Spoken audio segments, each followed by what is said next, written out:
es decir, presentación de libros. Es muy importante hacer la presentación de libros en el punto de venta. A ver si dice por ahí, presentación, ahora está, presentación de la... no, esto es responsable de compra. ¿Qué quiere decir? Al transformarse entonces la librería en un espacio muy importante, también se veía que muchas veces ese librero estaba mal informado. Miren, en algún momento dado, alguien allá en los años 90 y pico, alguien se había comprado en ese momento, Santillán había comprado la cadena de Fausto. Y yo conversaba con quien estaba a cargo de ese proyecto. Y él me contaba una cosa que era muy interesante. ¿Qué había hecho él? Una de las cosas que había hecho era empezar a medir la cantidad de gente que entraba a la librería para ver la cantidad de gente que compraba. Y resulta que el 11% nada más compraba.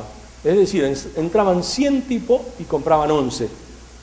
Fíjense lo que significaría que uno generara estrategias en ese lugar para que entren 100 y compren 20. No digamos los 100, que sería el ideal, pero que compren 20. Ya sería un crecimiento del 100%. Entonces, ¿cómo lograr eso? Una de las cosas que se vio es que, entre otras cosas, estaban, por ejemplo, mal informados los libreros, o por ejemplo, tenían mal armadas las secciones. Entonces se estableció cada vez más un nexo más frecuente entre editores y libreros. Ustedes saben que hay un teórico de este tema, falleció ya, pero que se llama Leonard Susskind, que escribió bastante sobre el tema de la dificultad que había en el libro que no existía en otras industrias. Que había industrias, por ejemplo la de los laboratorios, la de la producción láctea, que tenían mucho mejor resuelto el tema de la colaboración entre productores y comercializadores. Que en el mundo del libro la relación entre editores y libreros todavía no había alcanzado a tener la fluidez que podía tener. Con este tipo de acciones se pueden lograr cosas muy importantes. De hecho, la gente de Alfaguara, por ejemplo, en Argentina, en la época que estaba, que le dije antes, Fernando Esteves, de director editorial, lo que hacía una vez por semana reunía a los jefes de compra de distintas cadenas y les explicaba el catálogo, les explicaba los libros que estaban por salir, etcétera, etcétera. Es decir, mantenía informado, porque además no es lo mismo que tengan bien armada una sección a que tengan mal armada una sección. Que por ahí un libro que tiene que ver con la teoría literaria esté colocado en el estante o en el casillero de la literatura latinoamericana, que puede estar cercana y que puede tener que ver con eso, pero seguramente el que va de teoría literaria va a ir a ese casillero y no va a ir al otro. Ejemplares de prueba para libreros y prescriptores. Esto cuando hay un libro que se pretende que sea exitoso o se piensa que puede ser exitoso, esto es una cosa también bastante frecuente, hacer como algunos ejemplares que se le hacen llegar a los principales encargados de las librerías. Presencia de la puesta en boletines y catálogos, elaboración de materiales para el punto de venta, cajas, expositores, carteles, punto de lectura, adhesivos, chapa, etc. Y ahí no puse, pero una cosa que es muy importante y que se hace mucho y se ha explotado mucho en los últimos años, es con el infantil. Porque casi todas las cadenas y las grandes librerías han incorporado una sección importante de libros infantiles. Entonces, hoy en día, hacer acciones con ellos es muy grato. Es grato para el autor, porque al autor le pone bien. Es grato para los chicos, porque tienen una actividad. Y es grato para el librero, porque le refuerza la posibilidad de venta de todos sus libros infantiles.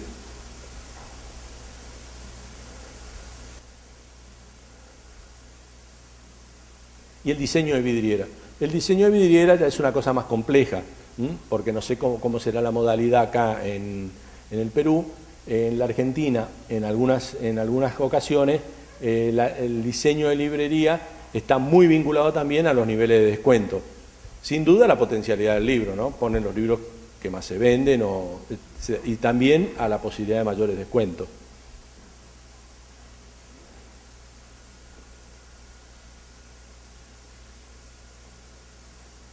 ¿Cómo cuidamos la marca editorial en todo este conjunto de cosas? Porque el marketing no es solo cómo llegamos al mercado, el marketing también tiene que ver con cómo instalamos la marca, cómo una editorial tiene una estrategia de marketing, una estrategia de identidad que tiene que ver con estos puntos. Por un lado, con el diseño de colecciones. Las colecciones en general tienen que tener cierta coherencia. Uno no puede tener colecciones absolutamente heterogéneas. Ustedes se dan cuenta enseguida cuando un proyecto editorial es amateur, enseguida, cuando ven un librito por acá, pin por allá, otro, ven una colección de ensayos, ven un ensayito de 25 páginas, otro de 140, otro de 270, enseguida se dan cuenta que ahí hay improvisación. Esas cosas tienen que tener coherencia, una colección tiene que tener coherencia, por eso uno no puede abrir colecciones todos los días. Miren, a nosotros nos pasaba en Eudeva, cuando nosotros nos hicimos cargo de Eudeva en el 2003, Eudeva había tenido desde su origen, desde el año 1958, Eudeva es una editorial que se funda en la Universidad de Buenos Aires en 1958, desde su origen hasta el golpe militar de 1966 del general Onganía, había tenido 31 colecciones. Con el golpe militar de Onganía, e incluso hasta el proceso, generaron 2 colecciones más. Una de ellas se llamaba Lucha y Frontera contra el Indio. Algún gusto se tenía que dar. En Eudeva, además. Tenían 32 colecciones. A partir de ahí, del 83 y en adelante, se había heterogeneizado tanto el catálogo que cuando nosotros nos hicimos a cargo había cerca de 160 colecciones. Es decir, era una cosa totalmente anárquica, inabarcable. Entonces, hubo que ir reformulando todo eso para poder volver a tener las condiciones matrices que eran las de la editorial. Ustedes van a ver que editoriales como Fondo de Cultura Económica, es muy raro que va a salir un libro suelto. En Fondo de Cultura Económica va a salir un libro que es de historia, o es de antropología, o es de estudio literario, o es de 6, 7 posibilidades más, pero no es que todos los días sale una cosa diferente. Y hoy es, qué sé yo, no sé, textos grecolatinos, y mañana es teatro leído, y qué sé yo, y todos los días una creación nueva, ¿no? En general se respetan las líneas editoriales. Lo segundo que es importante es la política de autor. Ustedes lo ven como trabaja mucho esto, sobre todo algunas editoriales como Alfaguara, tiene muy claro ese tipo de cosas, ¿no? Cómo trabaja la obra de Vargas Llosa, cómo trabaja, creo que hay varias editoriales, Alfaguara creo que es una, sin duda Anagrama es otra, editoriales que trabajan mucho política de autores, es decir, tratar de tener todo el catálogo del autor, no que el autor tenga un libro en cada editorial. Valor en la calidad del contenido y fidelidad con el target. Esto es muy importante. Y el público es increíble cómo responde a estas cosas. Yo me acuerdo años atrás, si uno le ponía a un libro publicado en Planeta, me acuerdo, le poníamos un sello que era MC. MC en la Argentina era sinónimo de venta muy importante de bestseller. Una de las colecciones importantísimas que tenía MC era de bestseller. Cuando Planeta compró MC, siguió editando la obra de Borges y un montón de cosas, no editaba casi los bestsellers, un poco menos, pero esos bestsellers que además habían dado origen a obras de televisión y eso, como El pájaro canta hasta morir, qué sé yo, ese tipo de obras, eran bestsellers que se vendían muchísimo, ¿no? Nosotros publicábamos un libro, por ejemplo, no me acuerdo si era John Grisham o quién. Si uno publicaba con un determinado sello, se vendían 4.000. Si uno le publicaba con el sello MC, se vendían 8.000. Porque el sello, la gente estaba acostumbrada a que el sello bestseller estaba en MC, en grandes novelistas. Entonces, tener una relación con el target, tener un vínculo con el público que sea coherente, que uno no le proponga una cosa diferente que la que normalmente ese lector está acostumbrado a leer en nuestra editorial. Otro ejemplo, cuando yo me hice cargo del Fondo de Cultura Económica, el antecesor, el gerente editorial anterior, me acuerdo que me dijo, a ver, haceme una crítica al catálogo. Y yo me acuerdo que le dije, mira, me parece que quizás estás muy encerrado hacia adentro del lector intensivo, es decir, del lector que lee 10 libros por año, ¿no? El lector intensivo. Ustedes saben que normalmente hay una clasificación de los lectores que los dividen en lector intensivo, estos que leen de arriba de 5 libros por año, lectores casuales, 1 o 2 libros por año, y no lectores, digamos, ¿no? Bueno, el catálogo estaba como muy encerrado hacia el lector, y él me dice, sí, yo hice algunas exploraciones hacia el lector casual, y no me dieron resultado. Yo lo primero que pensé, dije, este no la sabe, yo la sé, yo soy el que la sabe. Publiqué un libro de un periodista, ahí están en los estantes de fondo, todos, porque no era el target, tenía razón él, efectivamente había hecho la exploración, no le dio resultado. Yo quise hacer la exploración, la hice y no me dio resultado. Es decir, porque el lector de fondo pretende otro tipo de libro. No pretende algo del interés general, ni algo de la coyuntura, ni el libro de un periodista hablando de, qué sé yo, del día de hoy. Pretende un ensayo más profundo, más histórico, con otras connotaciones. Es decir, hay que tener fidelidad con el target. A ver qué más. Básicamente, miren, como les decía, ¿qué otra cosa, cuando empezábamos hoy más temprano, qué otra cosa gestionamos, ¿no? Aparte de gestionar los proyectos editoriales, un plan de marketing, ahora vamos a ver después los recursos humanos, sin duda una cosa que es fundamental es gestionar la economía de la editorial. Y la economía de la editorial tiene 10.000 cosas que nosotros podemos mencionar para gestión, ¿no? Pero hay 2 o 3 puntos que me parecen básicos. El primero de ellos, voy a empezar por el que está más abajo, por el presupuesto económico. Es decir, definitivamente nosotros para un proyecto necesitamos plantear cómo va a ser nuestro devenir del año. Es decir, cuánto tenemos pensado vender, cuánto nos va a costar de producción eso que tenemos pensado vender, cuánto vamos a pagar de autorías y todo lo demás para eso que tenemos que vender, etcétera, etcétera. O sea que hacer un presupuesto económico es fundamental, es lo primero que tenemos que tener, es casi como el ABC de la economía de la editorial. Los presupuestos económicos normalmente se hacen anuales, de cierre a cierre del año, sea en diciembre, sea en el mes que sea, de acuerdo al tipo de editorial que ustedes tengan. Por ejemplo, el Fondo de Cultura Económica cierra los años en julio, pero si se cierra en diciembre, de diciembre a diciembre, uno cierra el año y hace el presupuesto del año. Lo mensualiza, enero, febrero, marzo, abril. No puse ejemplo porque no tenía ningún ejemplo, mejor dicho, intenté poner un par de ejemplos que había armado y por alguna razón no pude hacerlo en el pendrive que traía y entonces no lo pude incluir ahí, porque tenía que hacer unos enlaces. Ahora con el escandalio sí pude hacer el enlace que ahora vamos a ver. Entonces ustedes tienen el presupuesto económico. Pero además del presupuesto económico es muy importante, estamos yendo de abajo para arriba, que ustedes puedan tener un cash flow, es decir, puedan ir viendo cómo evoluciona el flujo de caja, digamos. Es decir, lo que ingresa, lo que ustedes tienen que pagar, sobre lo cual tienen que tener un control. Sobre esto sí, traje un ejemplo, ahora se lo voy a mostrar a continuación. Pero lo importante, lo que va a sostener finalmente todo, es porque ¿qué nos va a generar los recursos para nuestro proyecto editorial? Sin duda, salvo que alguien nos financie, sin duda, ¿no? Si se trata de un proyecto universitario, a lo mejor tiene presupuesto de la universidad y tiene un nivel de financiación por ahí. Si se trata de, qué sé yo, de una sociedad de otro tipo, por ahí tiene financiación de algún mecenas. Pero si se trata de un proyecto económico comercial, digamos, sin duda, lo que va a financiar el proyecto es cada uno de los libritos que vendamos. Por eso es muy importante esto que llamamos escandalio, que es cómo nosotros establecemos un precio para cada uno de esos libritos que vendamos.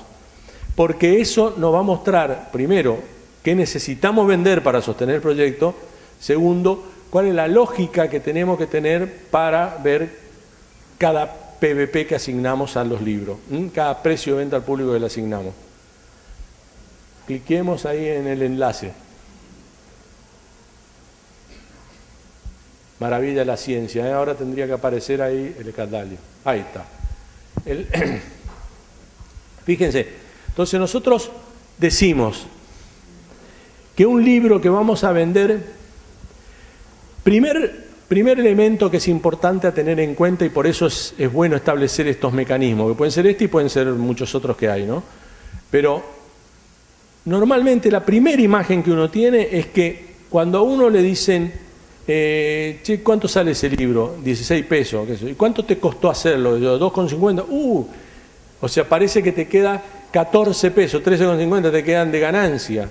¿Viste? Cuando uno empieza a hacer esto, más fino, se empieza a dar cuenta que en realidad es mucho menos lo que objetivamente va a quedar de ganancia al final del camino. Entonces uno tiene PVP de 16 pesos, 100%. Un descuento comercial del 7,20, que es el 45%. Estamos hablando de un promedio, ¿no? Seguramente las cadenas les van a pedir un descuento mayor que este y seguramente, no sé, una librería más chica de barrio le va a pedir, no sé, el 35% de descuento. Pero ustedes hacen un análisis, un mix de esas realidades y le dará un descuento X, que cada proyecto de ustedes tendrá un descuento diferente. Este es el promedio de cualquier editorial medianamente, de mediana para grande, digamos, el promedio de descuento que tiene cualquier editorial grande está alrededor de un 45%. Considerando que a algunos le vende con el 48, a algunos le vende con el 50 y a otros le vende con el 35. Entonces tenemos el descuento 45. Primer elemento que ya podemos ver, el ingreso neto real, o sea que para nosotros 16 no va a existir nunca, va a existir ya 8,80, es decir, 16 con el 45% de descuento. A esto le tenemos que descontar el costo de producción, que es de 2,28, el costo de producción industrial, ¿no? Del libro, edición y producción industrial, preproducción y producción industrial. Digamos, ese libro de 16 pesos nos costó 2,. Estos son todos números tentativos, ¿no? No es ninguna cosa rigurosa. Es más, le digo, fíjense ustedes que ahí, si el costo de producción es 2,28 y el PVP es de 16, estamos en un multiplicador de arriba de 7, ¿no? O de 7 por lo menos. 7 por 25, sí, alrededor de 7, ¿no? Más o menos. Que es un multiplicador muy bueno. Le digo, ojalá ustedes puedan hacer muchos libros en los cuales el costo de producción sea 7 veces menor que el costo, el PVP posible. Ojalá lo puedan hacer. Normalmente, un libro, si uno multiplica por 6, ya está muy bien. Lo normal es que termine multiplicando por 5, pero supongamos que pudo multiplicar, como en este caso, porque esto va a depender también muchísimo de aquel otro cuadrito, ¿se acuerdan que les mostré? Que era cuando definíamos las tiradas, va a depender muchísimo de las tiradas. Sin duda, si hacemos un libro de 1000 ejemplares, lo más probable es que el multiplicador ni loco va a ser de 7, seguramente va a ser de 4, con suerte. Si hacemos 5000 ejemplares, probablemente pueda ser de 7, depende del tipo de libro que sea. Después nosotros tenemos que contemplar otro elemento, y acá es otra cosa interesante, que es la dotación de obsolescencia, cosa que uno nunca contempla. Uno tiene que contemplar, cuando está analizando el precio del libro que va a vender, el libro que no va a vender. Es decir, porque el libro que no va a vender también lo tiene que costear. Por lo mismo que ese no le va a significar un ingreso. Entonces lo tiene que calcular. Tiene que calcularlo como un valor que va a reducir la rentabilidad que va a obtener. El derecho de autor. El derecho de autor de 1,60. Fíjense que normalmente en la media del mundo autoral, por supuesto, autores consagrados, seguramente no, seguramente los derechos de autor de Saramago o de otro tipo de autor consagrado están arriba del 10%, pero la media del mundo editorial es del 10%, ¿no? El 10%, pero el 10%, 1,60, fíjense que es, por eso está esta otra columnita, que es la del ingreso neto, porque es el 10% de 16, pero eso es el PVP, pero es casi el 20% de 8,80. Es decir, que es lo que ustedes objetivamente van a recibir. Entonces, fíjense la importancia de esto. ¿Por qué?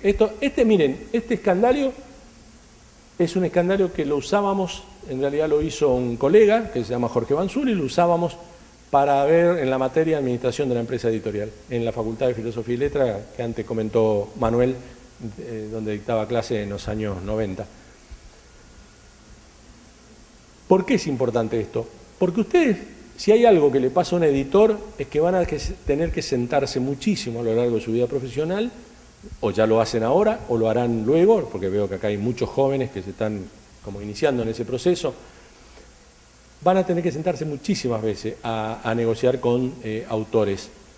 Y cuando un autor le dice, uno dice, bueno, el 10%, y si él le dice el 12%, suena 10, 12, ¿no? Cuando uno hace este análisis, se da cuenta que ese 10 en primer lugar no es 10, es casi el 20. Imagínense si es el 12, ya nos quitó toda la rentabilidad, ¿eh? Sigamos bajando. Entonces tenemos ahí que el subtotal del costo de producto con derecho a autor, con lo que no se va a vender y todo lo más, ya es 4,60. Es decir, que el margen de aquel 8,80, que ya era un cálculo inicial que teníamos, ahora ya no es 8,80. Primero 16 no es 16, es 8,80. 8,80 no es 8,80, es 4,24. Sigamos bajando. Bajamos un cacho. Ahí. Después tenemos las comisiones. Comisiones de venta, comisiones de cobranza, o sea, para poder llegar a la librería va a haber que pagar una comisión al vendedor, hay que restarle las comisiones al vendedor y después va a haber alguien que va a tener que ir a cobrar esos libros que se vendieron, hay que restarle una comisión por cobranza. La dotación de incobrable, no todos van a pagar, es decir, va a haber muchos clientes que no van a pagar, ni hablarse en una situación de crisis, o en una situación va a haber clientes que deciden no pagar. ¿No? Entonces, también hay que contemplar eso, que el que paga va a tener que bancarme el que no paga. La publicidad, que ahí está puesta como publicidad, dijimos que no hacíamos publicidad, ¿no? Como prensa y eso, pero digo, el marketing que le vamos a hacer, ese folletito, ese ejemplar de más, ese afiche que dijimos que pegamos en librería, todo eso que fuimos viendo cuando vimos el plan de marketing y todo lo demás, también va a existir. Entonces, también allí vamos a tener que tener un gasto. Todo esto está obviamente vinculado al tipo de editorial que ustedes tengan. Seguramente que si la editorial es más chica, el gasto de publicidad no será de un 5% sobre el ingreso neto, sino que será menor, pero será del 3%, seguramente será menos, pero independientemente, yo lo que estoy tratando es no de mostrarle los números, que también son importantes los números, sino los conceptos, para que ustedes tengan idea las cosas que tienen que pensar a la hora de poner un precio de venta al público. Y si seguimos, vamos a ver que el margen de contribución es 2,53. Es decir, que finalmente de esos 16 pesos que nosotros teníamos como precio de venta al público, nos va a quedar un 15,79, 2,53, 15,79. Ese va a ser nuestro porcentaje, que es el 29%. Ahora bien, si bajamos, nosotros vemos entonces esto. Y nosotros entonces vamos a ver lo siguiente, que si nosotros tenemos sueldos y cargas sociales, es decir, nuestra plantilla de gente que trabaja en la editorial por 20.000 pesos, y si tenemos los gastos de distinto tipo por 15.000, y tenemos amortizaciones o gastos fijos y todo lo demás que tenga que ver con desde la luz hasta todo lo demás que tenemos que pagar, tenemos un gasto de 40.000 pesos. Para saber nosotros, para cubrir 40.000 pesos, ¿cuántos libritos de 16 pesos vamos a tener que vender con una rentabilidad de 2,53, como dijimos que había ahí, para que nos cubra los gastos fijos? Vamos a tener que vender 15.835 libros. Si queremos saber cuántos libros vamos a tener que vender para que nos cubra el gasto. Si miramos la de al lado, vamos a decir, para saber cuántos pesos tenemos que vender para que nos cubra, vamos a tener que vender 253.365 pesos a PVP o 130.350 de ingresos netos, es decir, ya con el 45% de descuento. ¿Esto para qué? Es simplemente para que ustedes sepan que entonces nosotros tenemos que tener en cuenta que ese promedio de los libros nos va a financiar a nosotros los gastos fijos y nos tiene que dejar una ganancia. Para lo cual, contemplar todo ese recorrido, contemplar todos esos ítems de gastos son fundamentales. Esto es para fijar el PVP. Y ahora entonces volvemos a lo que era el cash flow, porque decía, presupuesto económico, una vez fijado el PVP de cada uno de los libros, podemos armar un presupuesto económico de cuántos libros vamos a vender, qué tal. Y luego, sigamos, sacalo. Vamos al cash flow, exacto. Y ahí tienen, este lo saqué de uno que usamos nosotros, objetivo. Este es uno real pero irreal, real pero irreal, real disfrazado. Es uno, muy similar al que uso yo en la editorial.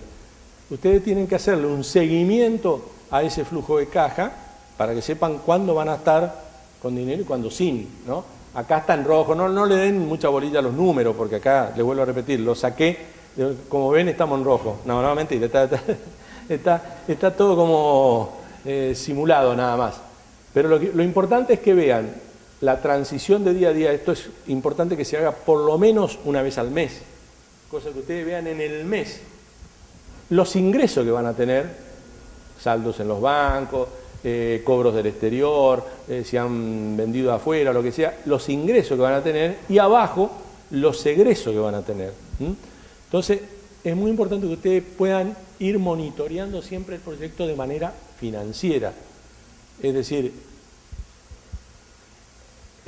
una editorial necesita de alguna manera de todos estos monitoreos. Por eso les comento, necesita el monitoreo de los precios, cómo fijamos los precios, necesita el armado de un presupuesto, necesita el armado de un presupuesto financiero, necesita un cash flow.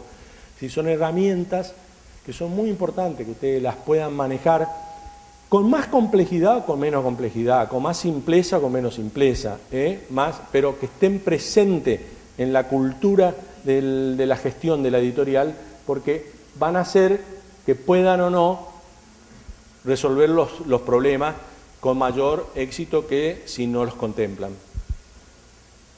Pasemos al otro punto.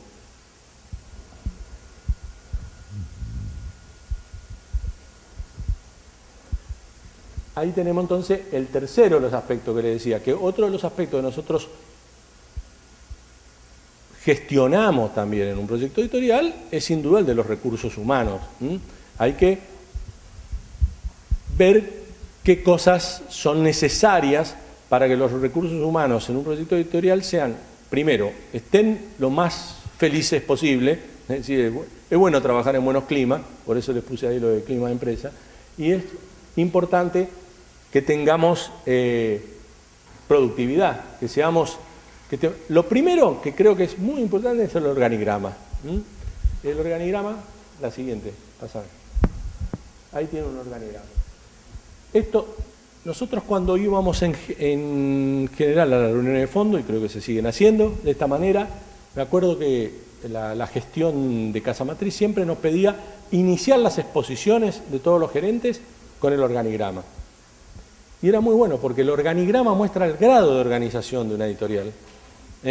Muestra qué tan claro ustedes tienen cómo está ese equipo, que no tiene por qué tener esta complejidad. Ahí hay gerentes y qué sé yo, puede ser un equipo de 5 personas que ustedes tengan, pero ¿cuál es el rol de cada quien? Todos hacen todo, todos son todoterreno, multifunciones, o tienen funciones definidas, uno se ocupa más de una cosa que la otra, qué pasa cuando hay conflicto en esas situaciones. Entonces, tener un organigrama claro es bien importante, porque incluso tener claro con algunas situaciones dentro del organigrama que no siempre son claras y que no siempre son definitivas.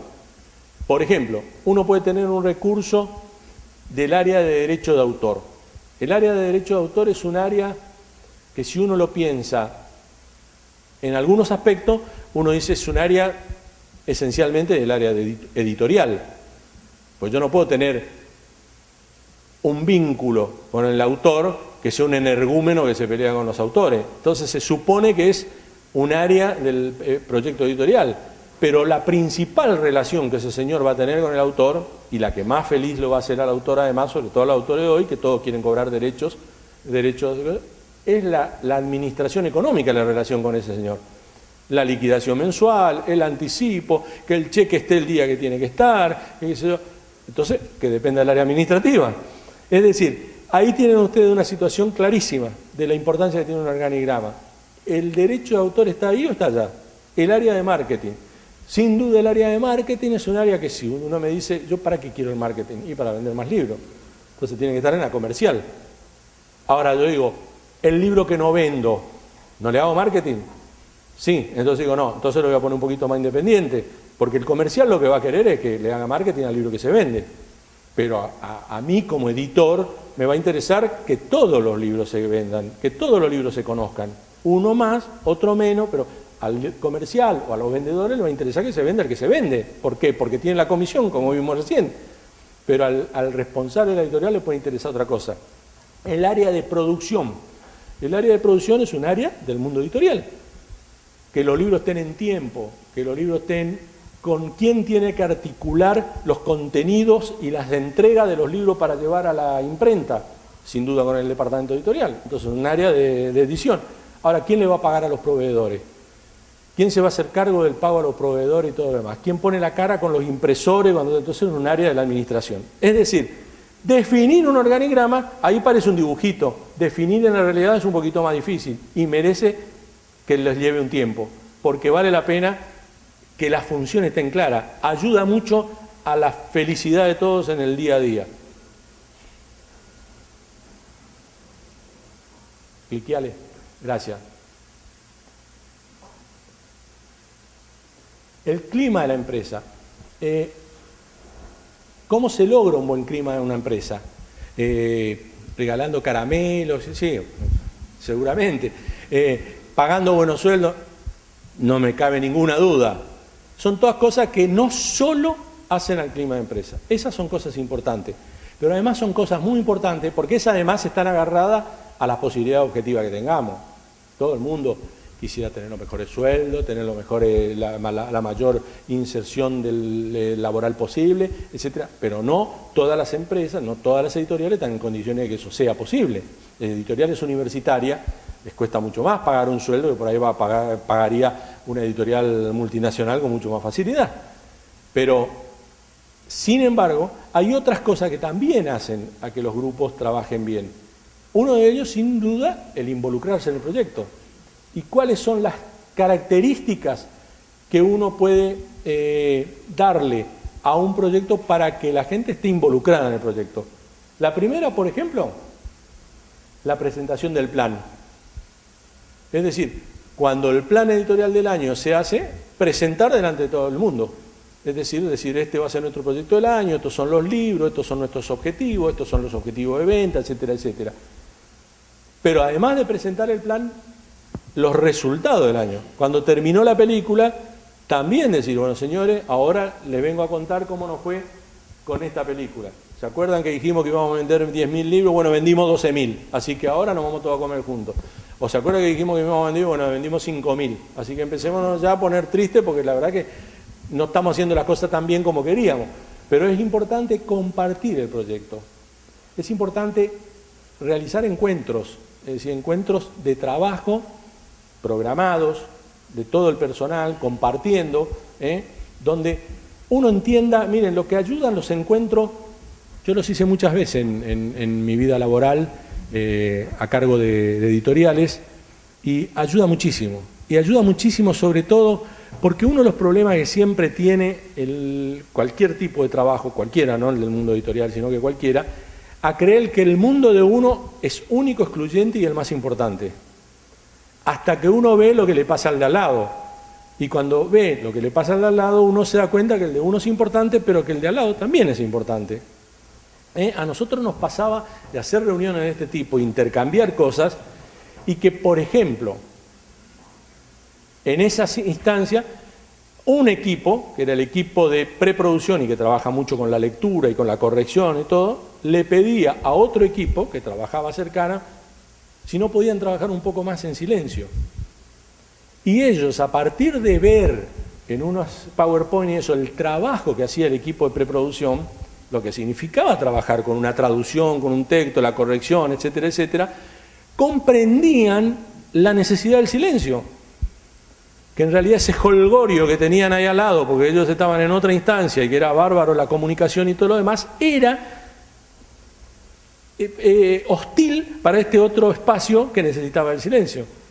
Entonces, es muy importante el encuentro. Y el encuentro puede ser desde el encuentro festivo, celebrar un día de la editorial y compartir todo ese día, hasta el encuentro, como les digo, el encuentro laboral, incluso muchas veces dirigido por un especialista. Es decir, hay veces que hay especialistas que pueden armarle una linda dinámica de grupo. Lo vuelvo a repetir, no hace falta que sean 100 personas. Yo lo he hecho con editoriales de 12 personas. O sea que es importante compartir con los otros, y estas son las cosas que de alguna manera crea el clima de empresa. Y lo mismo que el sistema de promoción. No hay cosa más atentatoria a los climas de las empresas y todo lo demás que las promociones arbitrarias. Es decir, cuando aparece fulano, que uno no sabe muy bien cuál es el talento que tiene, y de golpe aparece con una situación que es mayor a la de sultano, que tiene 3 años más trabajando ahí y que no tiene esa situación. Es muy claro, yo creo que tener sistemas de promociones claros, establecidos, legitimados, explicitados, compartidos, ayuda muchísimo a crear un buen clima de empresa. Sigamos. Y por último, lo que decíamos que es que otro aspecto que tenemos que gestionar, sin duda también, es la gestión comercial. En realidad, me he salteado un par de cosas acá, para no abrumaros, pero que tiene que ver, porque la gestión comercial no es solo la gestión comercial, sino, y se lo detallo rápidamente, la gestión con terceros, digamos. Desde el proyecto editorial hay también entonces gestiones. Hasta ahora vimos todas cosas hacia adentro, incluso esto de la organización de recursos humanos hacia adentro, pero también a esto funciona hacia afuera. Y es bueno tener coordinado y gestionado ese hacia afuera. Y ese hacia afuera se expresa básicamente en 2 o 3 aspectos. Con proveedores, es decir, los proveedores, sea el impresor, sea el papelero, sea el autor, el que sea, proveedores. Con los autores, ya no en calidad de proveedores, sino cuando realizan los contenidos, ya no en el caso de los libros de texto, que por ahí son más proveedores que producen 2 páginas y que facturan por eso, sino cuando son los propietarios del derecho de autor del libro completo, que es una gestión que tiene distintos niveles y que es importante contemplarlas. Tiene un nivel que tiene que ver con el texto puro, es decir, cómo uno interviene en ese texto. Seguramente va a haber autores más dúctiles, va a haber autores más famosos, va a haber autores más cerrados, va a haber autores más abiertos, pero es importante que el editor pueda estar en ese texto, pueda estar, pueda leer, pueda sugerir, etcétera. Hay libros y libros maravillosos sobre ese tipo de cosas. Si ustedes leen, hay un libro de Tusquet que se llama Los libros de los otros, es todo lo que hacía Italo Calvino, es un libro que son las notas y las cartas de Italo Calvino a los distintos escritores italianos del momento. Y es impresionante el libro, las cosas que le decía era impresionante. Leí tu manuscrito, que la verdad que es una porquería, que realmente yo creo que tendría que volver a reescribirlo. Es decir, el tipo intervenía con todo ahí, o sea, no solo era un gran escritor, sino que además era un importante editor. Entonces, es muy importante estar en eso. Esta es una parte fundamental. La otra dimensión sustancial de la relación con el autor es la económica. Y en eso hay que ser muy, pero muy, muy pulcro, muy pulcro. Las editoriales muchas veces por dificultades, muchas veces por todo lo demás, son poco pulcras con los autores.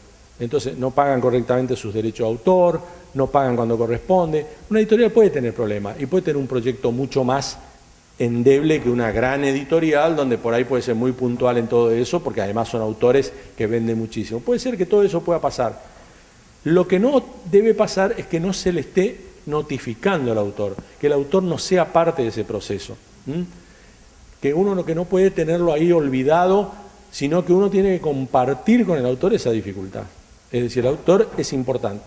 Y le decía, la tercera de las dimensiones es con los libreros. Y con los libreros que son, cuando digo libreros, pongo en librero todas las posibilidades de venta, digamos, ¿no? Las redondeo en el concepto libreros, a librero, a kiosco, a supermercado, a lo que sea. Y ahí hay 3 cosas que me parece que son fundamentales para gestionar ese proceso de la venta, que son el seguimiento cuando hay consignaciones. Por ejemplo, cuando se da a un librero en consignación una X cantidad de libros, eso no puede ir ahí, se queda en el olvido, eso tiene que tener un seguimiento, tiene que estar seguido permanentemente, tiene que verse mes a mes, cómo se vendió, si los libreros hicieron una declaración mensual, bienvenido sea, pero saber esa declaración mensual de qué porcentaje de todo lo que tiene consignado es y qué pasa con todo lo demás. Lo segundo es la rotación de esa, esto es lo que te estoy diciendo, qué porcentaje de eso que está consignado, lo que está rotando, y cómo, y cuándo, y etcétera. Y lo tercero, el tema de las cobranzas, que la cobranza es fundamental. Miren, y con esto termino. En los años 30 y pico había un hombre en el mundo, en realidad era un autor, pero era un autor de esto, en los años 30 en la Argentina había pocas casas editoras, empezaban a haber algunas, pero habían pocas. Esta persona, que se llamaba Hugo Wost, su verdadero nombre era Martínez Ubiría, su seudónimo como escritor era Hugo Wost, tiene un libro que se llama Vocación de escritor, a la conquista del público, vocación de escritor. Era uno de estos que se sabían dar manija y que ponía los libros en todos lados y que se autopromocionaba y vendía muchísimo. Y tiene una frase que a mí siempre, cuando hablo de la cobranza, me parece bárbaro. Porque él dice, imaginar un libro, decía, es una cosa realmente difícil, ¿no? Porque la verdad que pensar una historia, pensar ya sea una ficción, ya sea un ensayo, desarrollarlo, todo, es realmente difícil. Decía, escribir el libro es muchísimo más difícil aún. Lograr que se lo publique, que lo editen, es dificilísimo. Que a uno le publiquen el libro es dificilísimo. Y que se venda, eso es complicadísimo. Pero lo verdaderamente imposible y complicado es cobrarlo. Y ahí es cuando termina esta historia. Gracias.